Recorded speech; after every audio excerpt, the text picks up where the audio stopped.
শুধুমাত্র ইসলামী ব্যাংক থেকেই সরিয়ে নিয়েছে প্রায় 1,31,000 কোটি টাকা। এটি সরাসরি তার নামে যেমন নিয়েছে, পাশাপাশি বিভিন্ন বেনামি প্রতিষ্ঠানের মাধ্যমে তিনি নিয়েছেন এবং এখনো তার অনেকগুলি বৈদেশিক এলসি ডিউ এখনো পেমেন্ট বাকি আছে, যেগুলি দিলে হয়তো আরো অনেক বেশি এই লুটপাটের পরিমাণ বাড়বে। আর এই সকল কাজে সহযোগিতা করেছে আমাদের ইসলামী ব্যাংকের বর্তমান এমডি। আপনি জানেন উনি 2021 সালে ইসলামী ব্যাংকের এমডি হিসেবে নিয়োগ পেয়েছেন। এখন পর্যন্ত উনি ওই পোস্টে বহাল আছেন। তখন থেকে সরাসরি এই এমডি এস আলমকে সহযোগিতা করে যাচ্ছেন।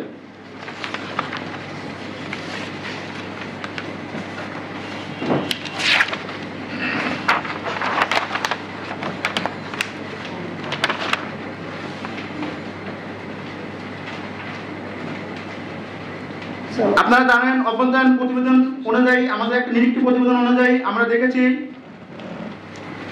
এবং বাংলাদেশ ব্যাংকের গভর্নর একাধিক বক্তব্যে বলেছেন ইসলামী ব্যাংক থেকে কি পরিমাণ অর্থ পাচার করা হয়েছে। শুধু আমরা একটা অভ্যন্তরীণ প্রতিবেদনে দেখলাম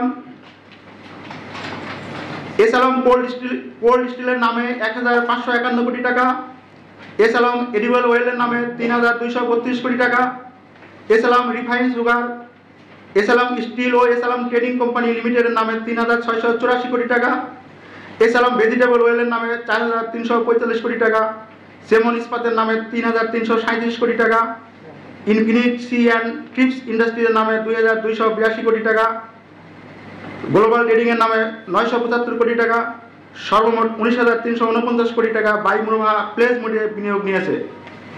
অত্যন্ত পরিতাপের বিষয়, এই বিনিয়োগের এগেইনস্টে কোনো জামানত ছিল না এবং আমাদের বোর্ড অফ ডিরেক্টরসের কোনো অনুমোদনও ছিল না, যে বিষয়টি গত 4 ফেব্রুয়ারি যুগান্তর পত্রিকায় রিপোর্ট হয়েছিল। আপনারা জানেন আরেকটি সহযোগী প্রতিষ্ঠান নাবিল গ্রুপ ছিল এস আলমের লুটপাট ও টাকা পাচারের অন্যতম সহযোগী। নজিরবিহীন ভাই তার নামে মাত্র 2,900 কোটি টাকার স্যাংশনের বিপরীতে প্রায় 12,500 কোটি টাকা বিনিয়োগ দেওয়া হয়েছে, যেখানে এখন পর্যন্ত 6,672 কোটি টাকা বিনিয়োগের স্থিতি ওভারডিউ অবস্থা আছে।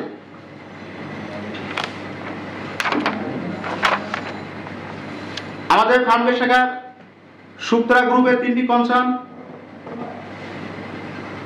সুক্তা hotel, Romaisa hospital and diagnosis centre, well development লিমিটেডের মোট বিনিয়োগ 108 কোটি টাকা, যেই টাকাটা এই মনিরুল মাওলা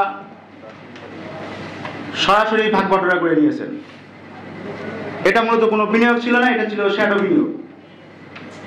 ইসলামী ব্যাংকের রেমিটেন্স গ্রাহকদের বেনিফিশিয়ারিদের জন্য বরাদ্দকৃত ছাতা এবং ইসলামী ব্যাংকের সকল অফিসারের জন্য বরাদ্দকৃত ছুটের জন্য 12,35 লাখ টাকা 1 টাকার পণ্য না কিনে এই মনিরুল মাওলা গঙ্গেরা নিজেরা ভাগ করে নিয়েছেন। ইসলামী ব্যাংক পিএলসির বর্তমান ম্যানেজিং ডিরেক্টর মনিরুল মাওলার এই সকল অপকর্ম সহ অসংখ্য অপকর্মের দলিল দস্তাবেজ এখন দুদকের হাতে।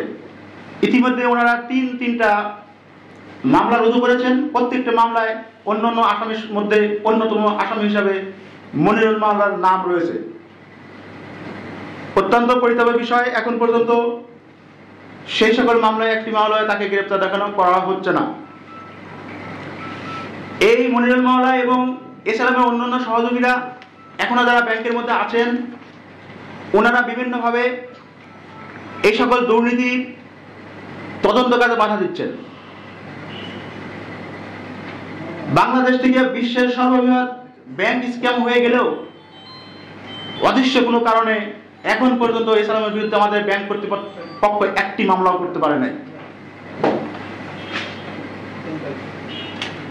ব্যাংকের স্পেশাল ইনভেস্টমেন্ট উইং করা হয়েছে, সেখানে সুপারিশ আছে, তারপরও আজ পর্যন্ত একটি মামলাও করা হয়নি। যে সকল অডিট রিপোর্ট আমাদের বিভিন্ন ইন্টারনাল অডিট হয়, অডিট রিপোর্টগুলি যেগুলি আসে এই মনিরুল মাওলা সেগুলি অডিট রিপোর্টগুলি আটকিয়ে দেন অথবা সেগুলি অল্টার করেন। অথবা নিজেদের নাম টেম্পারিং করে পরিবর্তন করে দেওয়ার চেষ্টা এখনো লিপ্ত আছেন। এই যে ট্রেড ইন্স্যুরেন্সের অনুকূলে যে টাকা দেওয়া হয়েছিল এবং পাবনা মাছ থেকে যে 1040 কোটি টাকা দেওয়া হয়েছিল, এই প্রত্যেকটা বিনিয়োগ ছিল ভুয়া বিনিয়োগ। আপনারা ইতিপূর্বে এই সকল রিপোর্টগুলি প্রিন্ট মিডিয়ার মাধ্যমে জেনেছেন। ইসলামী ব্যাংকের সবচেয়ে বেশি লুটপাট হয়েছে একটি মাত্র শাখা থেকে, সেটা চট্টগ্রামের খাতুনগঞ্জ শাখা। একটি শাখা থেকে এসএলএমের নামে অবৈধ বিনিয়োগ দেওয়া হয়েছে 51,385 কোটি টাকা।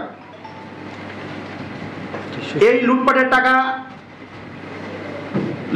টাকার মাধ্যমে গড়ে তোলা এসএলএমের অবৈধ সাম্রাজ্যের বিরুদ্ধে এখন পর্যন্ত মনিরুল মাওলা আইনগত প্রক্রিয়া যেগুলি ছিল, অন্যান্য সংবাদ অ্যাটাচমেন্ট যেগুলি করার কথা ছিল, সেগুলি অ্যাটাচমেন্টে যাচ্ছেন না।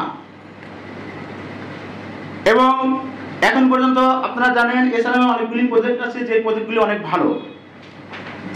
আপনাদের মাধ্যমে আমি এই তথ্যটা একটু গুরুত্ব দিয়ে বলতে চাই, যেহেতু ওইটা ছিল একটা বড় ধরনের শিল্প গোষ্ঠী, তার অনেকগুলি ভালো ভালো প্রজেক্টও আছে, যে প্রজেক্টগুলি এই বিপ্লবের পরে শুধুমাত্র অব্যবস্থাপনার কারণে বন্ধ হয়ে আছে।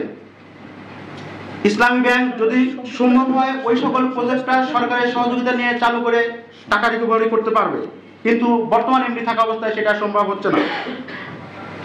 বর্তমান এমডির কারণে এসএলএমের বিনিয়োগের বিপরীতে যে মর্টগেজ দেওয়া আছে, সেই মর্টগেজগুলি নিলাম দেওয়ার প্রতিবন্ধকতা তৈরি হচ্ছে।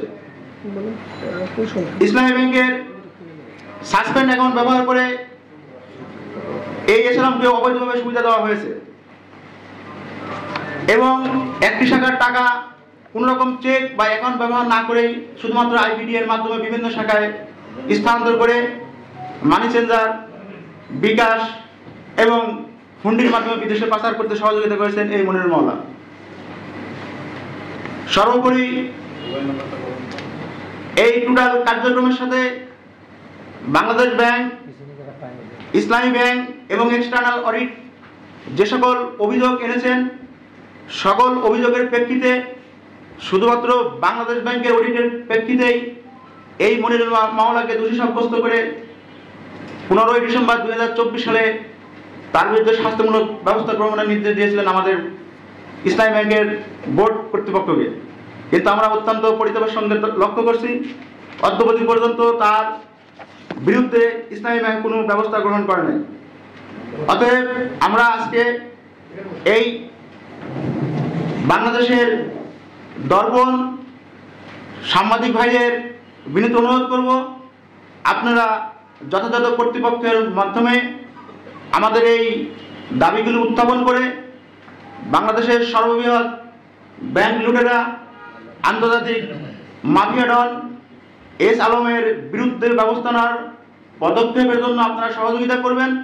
প্লাস সমগ্র বাংলাদেশ থেকে শুধু ইসলামী ব্যাংক নয়, প্রায় 28,80,000 কোটি টাকা পাচার হয়েছে, সেই সকল টাকা বাংলাদেশে ফিরিয়ে আনার জন্য আপনারা কার্যকরী সমর্থন এবং যথাযথ কর্তৃপক্ষের কাছে সকল প্রকার তথ্য উপস্থাপন করবেন।